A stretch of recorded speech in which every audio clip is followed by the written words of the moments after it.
Right, so for those who can't see me at the back, there's a bigger version of me on the screen now.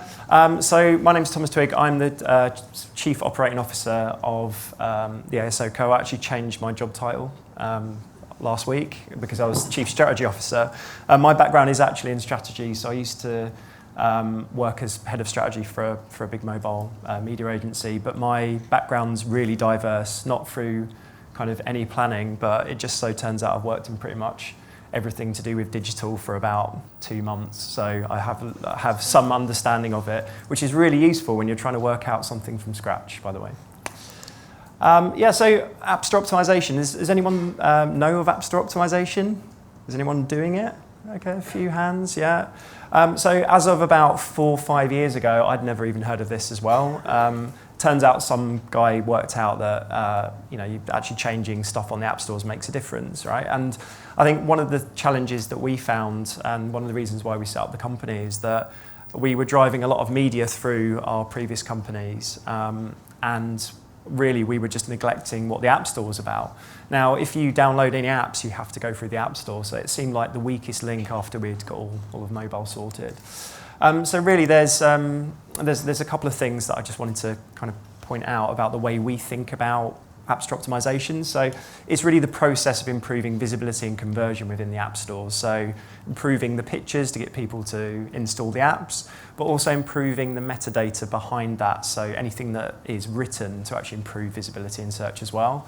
What we say is it's not SEO for mobile. Weirdly, when we explain it to most people, we do explain it like this, but it's not really what we believe. It's actually way more complex and way more basic. The kind of tools that we use, we've actually had to build ourselves. The data sets that we've got, we've had to build ourselves. And we're still working out things that Google and Apple probably would prefer we don't know, but we actually have to reverse engineer the app stores to understand some of this stuff. So it's definitely not made easy. And there's no such thing as kind of programmatic testing or any of that stuff yet, but we'll see. Okay, so why is it really important? So a few things. I'm going to have to step over here because I can't read it off that screen. So in terms of ASO, one of the things that we found is that if you do this well and you do it over time, it generally increases your install rate by about 30 to 40%, depending on where you do it. By far the biggest increase is when you localize an app's description, and it's amazing how many brands don't do that globally still, actually. In terms of lifetime value, if you get people in via organic means, they're generally 3 to 5 times more profitable than if you pay for them through any other kind of area. This is something that is kind of news to our ears because actually in terms of calculating the profit that we generate for our clients, it tends to be much better than any kind of media work that they do. 65% of all apps are discovered by search. That's actually increased now, I think. Apple have been talking about that being 75% now, but generally you will find an app through searching in some way, shape or form. In terms of ASO, what we're trying to do is actually get you above your competitors. If ever you wonder why you're not appearing for a search term or someone else that's kind of comparable in size is appearing above you, this is the kind of thing you should be considering because it is very much is very much a shopping mall where you're a shop and you're trying to stand out as much as possible. And then lastly, this is something that we have actually seen and measured quite successfully, is that if you have a great App Store page, you'll actually improve your conversion from media as well. Because actually, if the weak link is someone clicking on your ad and landing on the App Store page and there's terrible creative there, then that is the thing you should really be focusing on. And generally, that works quite well as well. So I wanted to just talk about one thing, and if you go away with one thing in your mind, I think just this should be the thing, which is that the App Store is not it's not a branding channel, it is a performance channel. And it's amazing how many brands get this wrong. They try to put their new TV ad or whatever in the app stores. People don't care. They're already there to download your app. It's not a branding channel. And the way that you have to treat this is to really think about all the data points and how you can improve incrementally on those as much as possible. So I'll just quickly go through kind of where we started, and then I'll go through some of the factors as well. So this is the motley crew, all dressed for our summer party, which went on until the early hours. We're actually, believe it or not, the largest ASO company in the world after 2.5 years. Started from scratch. James and myself, we're now nearly 30 people. And there's a real range of different people that we've had to bring in to try and understand and reverse engineer the app stores. So we're about half content and half data, pretty much, in terms of setup. And now we're part of the Jellyfish group, so that's my much smaller co-founder and Rob. Yeah, it's really funny. When this picture went out, one of my friends said, couldn't they just stick him on some yellow pages or something? Anyway, we do joke. And this is some of the clients that we work with. We've actually started working with The Guardian as well, which is in your space, I guess. But we've actually worked all across. I mean, this is not every client we work with incidentally, but we have a really good understanding of different verticals enough to have a more of a macro view, which is something that we've come to appreciate in the last year, especially when we're trying to look at overall trends in the App Store. So we do work with a lot of different people. And then just a bit about services. So the ASO stuff is the thing that we wanted to concentrate on first of all. But one of the things that we found is that if you add things like media, so things like Apple search ads, and you add strategy around that as well, you can actually create something that works from an organic perspective, but then you can also build on top as well. Anyway, right, so the factors. So this is the science bit. These are what we think are the factors that go into in the algorithm in a really basic way. And one of the things you'll notice is that Google versus Android, can you guys see it okay here? You've got some screens over there as well. In terms of the Apple App Store versus Google Play, there are some different factors and they're weighted in different ways. They have and they do change over time as well. Generally, Google come from a search perspective. Apple come more from a kind of user experience perspective, and their algorithm is actually way less sophisticated, as you would expect. It's actually. I actually think I could write a better algorithm than Apple could. It's that bad. So if we go through some of the different areas that we focus on, and I think you guys should focus on as well, we've got what we call ASO factors, so things like metadata relevancy. They are high for both. Generally, if you don't have the terms in any of your metadata, it's highly unlikely that you'll rank for them. When we used to work for people like Deliveroo, it's amazing how many cuisines they left out of their description, which people were searching for. They would rank really bad for terms like pizza because they just didn't include it anywhere. And no one would think to include it because they'd think they would just appear. So there's lots of different areas where if you're not found in search and it's not in your description, that's probably why, okay? In terms of downloads, this is something that is quite important. You cannot compete for terms if you are a much smaller app in terms of download velocity and just overall stature. I could release an app tomorrow and I will never be number one for social media or social network versus Facebook because they just have the stature within that. So one of the things you do have to consider is where are you trying to compete? If you can't compete on social networks, can you compete on Find Friends or something that's a bit more diverse, that has lower volume searches, but it's something that you appear much higher up in? That's very important to think about. Ratings and reviews. If your ratings or reviews are bad, two things happen. So the first thing is people seeing your app, and if they don't know your brand and you've got low ratings and reviews, they'll generally think, why would I bother downloading that? That's a poor quality app. The algorithms themselves actually take this into account as well. There's some unscrupulous brands generally in gambling. If you actually go on their apps, you'll see that they've paid for lots of reviews, which are all the same, and if they're not careful, they actually get banned from the app stores. So you can manipulate this for profit. Would I recommend doing it? Probably not, but you should definitely get everyone in your company to rate and review your app if you can. Just get everyone in a room, get some drinks, and there you go. And then in terms of launches and monthly active users, one of the things that's become increasingly important over the last kind of 4 years where I've been seriously looking at this is the actual usage of the app itself. If you have an app that no one uses, it's highly unlikely you're going to start ranking for things. So really, it's about making sure your app is great. and this is kind of like our overall philosophy, is that you really need to optimize what you've got before you promote it. It's very, very important. Uninstalls and retention is the other side of that. If you've got, if you're driving lots of media which to get people to install apps, but it's incentivized, generally people will uninstall it afterwards when they've got their free coins for their games. And Google and Apple will both see that no one really cares about your app. So actually you've lost out on not only a user, but you've sent a signal to them that it's a poor quality app. So you have to be really, really careful with what you do with media. Creative is very important. Google Play we've put as a kind of mid-weight thing because of the way that the actual search results work. If you search in Apple for the actual screenshots, it will come through quite quickly. But within Google Play, it's actually more on to do with the page. And then lastly, backlinks, which is where you can actually work with other sites to link to your apps, but that's kind of less relevant. So that's really the key thing. And then here's a bit about the actual Google algorithm. So this actually comes from Google. It's very rare they talk about the algorithm, but for them, it's really about its usage, about the quality user engagement. If you're focused on that, then you're more likely to appear for searches and get better conversion as well.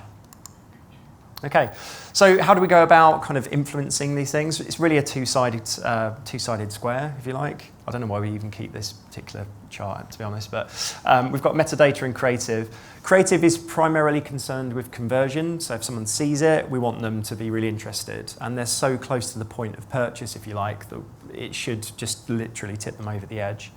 Metadata is about using certain terms to make sure that you increase your audience, and that can be into new audiences as well. It doesn't have to be an existing user base that you're trying to migrate.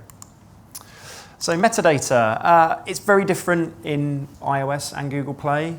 So is anyone kind of involved in the actual app stores themselves, uploading the details? Okay, some of them, right. So this is reasonably technical, but it's useful to know. In terms of Google Play, all of the metadata is actually visible. So everything that you add is visible and is generally indexed. So things like the long description and short description will be picked up by their algorithms. Within iOS, only the declared keyword field, which is something in the background, and the title and the subtitle are actually used within the metadata relevancy. So it means the description, you can put in whatever you want, and it won't actually affect what you're doing in terms of search. So the way that you approach each store has to be different. And the easiest way to understand if a brand understands the implications of ASO is to look whether they've got the same description on both. If they have, they haven't fully understood the way that the algorithms work. So in terms of the way that we generally approach it, we try to think about what we're trying to do with the metadata. So is it about acquisition? Is it about growth? Is it about re-engagement? We have to really understand what we're trying to do with the metadata. It may be about trying to harvest intent around particular sporting events if you're a sports app, and then we have to write it very differently than if it's about trying to get existing users that are just trying to find the app, but they're on a different platform. There's lots of different ways that we have to think about it. And really it's about understanding what the users are searching for and where your next customers are going to come from. But I'm going to give you 4 little nuggets that we've worked out over time, the hard way. So first with iOS, it's about adding keywords to actually maximize any kind of combinations that you've got. So the declared keyword field, you can put in these different terms, but they all combine. So if you've got shopping app, clothes shopping app, you can split those up, and generally you'll rank for those phrases because of the way that the algorithm joins them. That's really important. In iOS, you can target competitors, and all that will happen is if Apple don't want you to do that, they'll just tell you to remove it. We actually got Uber, who did we get? No, Deliveroo, we got them number 2 for Uber Eats in the UK just by putting Uber in one part and Eats in the other. So it just went through, and then we managed to get through. Okay, so generally they won't ban you for that kind of behaviour, and there is advantages in doing that. For Google Play and iOS, actually thinking about the way that the subtitle and the title works together as well in terms of different combinations is really important. And then for Google Play is to actually optimize the long description. If you see some of the brands we work with in the long descriptions in Google Play, they are not written purely for legibility. They're actually written to game the algorithms. So there's some very strange sentences and stuff we write, but there is a very good reason for that. And actually, very few people read the long descriptions, so just remember that as well. Right, so in terms of what we spend our time doing, and this is something you can do on a basic level, you can pull metrics and you can start to visualize them to understand what's going on.